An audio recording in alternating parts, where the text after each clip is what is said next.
Hello guys, welcome back to my channel. ఈరోజు topic వచ్చేసి మన డైలీ లైఫ్లో ఇలా మాట్లాడుతూ ఉంటాము. నేను ఇంగ్లీష్ నేర్చుకోగలిగాను, నేను ఇంగ్లీష్ నేర్చుకోలేకపోయాను, ఆమె ఇక్కడికి రాగలిగింది, ఆమె ఇక్కడికి రాలేకపోయింది, అతను వాళ్ళతో కలవగలిగాడు, అతను వాళ్ళతో కలవలేకపోయాడు, అతను నిన్న ఇంగ్లీష్లో మాట్లాడగలిగాడు, అతను నిన్న ఇంగ్లీష్లో మాట్లాడలేకపోయాడు. సో ఇలాంటి సెంటెన్సెస్, పాజిటివ్ సెంటెన్సెస్ ఇంకా నెగిటివ్ సెంటెన్సెస్ ఇంగ్లీష్లో ఎలా మాట్లాడాలో ఈరోజు టాపిక్లో తెలుసుకుందాం. సో ఇలాంటి సెంటెన్సెస్ మాట్లాడడానికి మనం కుడ్ అనేది యూజ్ చేస్తాం. సో దీని యొక్క మీనింగ్ ఏంటి?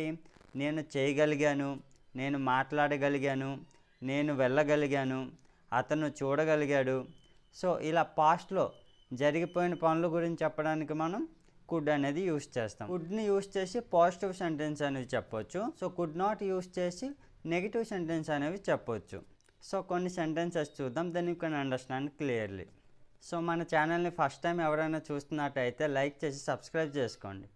సో మన ప్రీవియస్ వీడియోలు ఏమైనా మిస్ అయ్యి ఉంటే ఈ వీడియో కామెంట్ సెక్షన్లో పిన్ చేసి పెడతాను, తర్వాత వెళ్ళి చూడొచ్చు.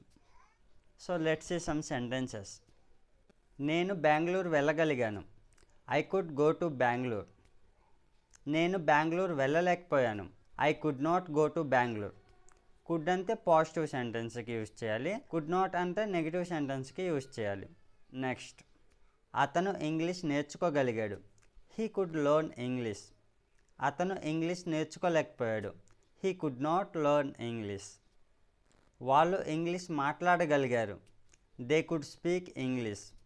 వాళ్ళు ఇంగ్లీష్ మాట్లాడలేకపోయారు, they could not speak English. ఆమె అక్కడికి చేరుకోగలిగింది, షీ కుడ్ రీచ్ దేర్. ఆమె అక్కడికి చేరుకోలేకపోయింది, she could not reach there. నేను ఆమెతో మాట్లాడగలిగాను, I could talk to her. నేను ఆమెతో మాట్లాడలేకపోయాను, I could not talk to her. అతను నిన్న చేయగలిగాడు, హీ కుడ్ డూ ఎస్టర్డే. అతను నిన్న చేయలేకపోయాడు, he could not do yesterday. వాళ్ళు నిన్న క్రికెట్ ఆడగలిగారు, they could play cricket yesterday. వాళ్ళు నిన్న క్రికెట్ ఆడలేకపోయారు, they could not play cricket yesterday.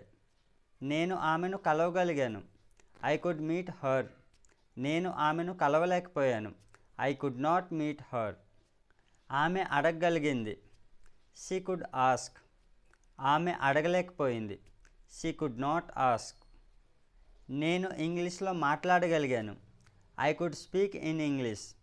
నేను ఇంగ్లీష్లో మాట్లాడలేకపోయాను, I could not speak in English. అతను కార్ డ్రైవ్ చేయగలిగాడు, he could drive a car. అతను కార్ డ్రైవ్ చేయలేకపోయాడు, he could not drive a car. ఆమె అక్కడికి వెళ్ళగలిగింది, షీ కుడ్ గో దేర్. ఆమె అక్కడికి వెళ్ళలేకపోయింది, she could not go there. నేను అతనికి హెల్ప్ చేయగలిగాను, ఐ కుడ్ హెల్ప్ హిమ్. నేను అతనికి హెల్ప్ చేయలేకపోయాను, I could not help him. వాళ్ళు నిన్న పరిగెట్టగలిగారు, దే కుడ్ రన్ ఎస్టర్డే. వాళ్ళు నిన్న పరిగెట్టలేకపోయారు, they could not run yesterday. నేను అది చేయగలిగాను, ఐ కుడ్ డూ దాట్. నేను అది చేయలేకపోయాను, I could not do that. That's all friends. Could ఇంకా కుడ్ నాట్ని యూజ్ చేసి మన డైలీ లైఫ్లో ఇలాంటి సెంటెన్స్ అనేవి మాట్లాడవచ్చు. సో మీ ప్రాక్టీస్ కోసం ఒక క్వశ్చన్. నేను అతన్ని కలవగలిగాను, నేను అతన్ని కలవలేకపోయాను. Comment in the comment box. So మీకు ఈ టాపిక్ యూస్ఫుల్గా అనిపిస్తే లైక్ చేసి సబ్స్క్రైబ్ చేయండి.